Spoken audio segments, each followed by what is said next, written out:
Les enfants de Jean d'Orléans privés d'héritage? Si est en tout cas ce que laisse entendre un article paru dans le JDD ce dimanche 16 mai.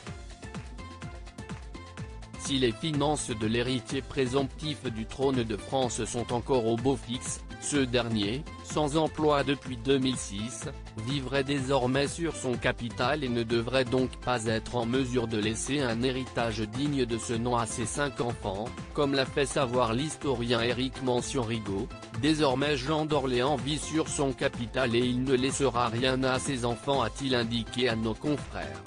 Jean de France a en effet cédé une grande partie de l'héritage patrimonial qu'il avait reçu de sa grand-mère Isabelle d'Orléans à une richissime famille en 2019. Jean d'Orléans au cœur d'un gros litige familial. En plus de cela, Jean d'Orléans traîne derrière lui un litige familial depuis plusieurs années. Il occupe illégalement le domaine royal de Dreux depuis 2011 et ce en dépit des pressions exercées par la Fondation d'utilité publique Saint-Louis pour le mettre dehors.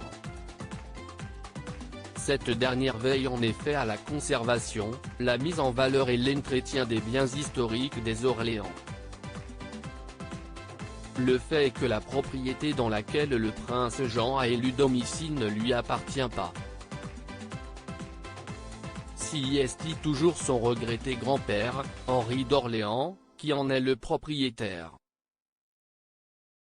Ce dernier avait accordé de son vivant, un droit d'usage à titre gracieux à sa fille, Marie-Thérèse de Wurtemberg, la mère de Jean d'Orléans. Pour autant cela ne signifiait pas que son petit-fils pourrait lui aussi en bénéficier.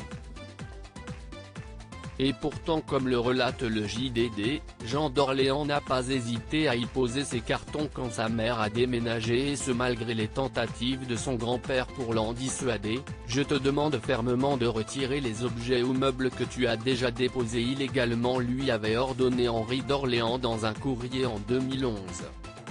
Ce à quoi Jean d'Orléans lui avait répondu sans détour: nous allons seulement faire vivre la maison pour maman, François et Blanche, son frère et sa sœur handicapés, note de la rédaction, puissent venir plus souvent.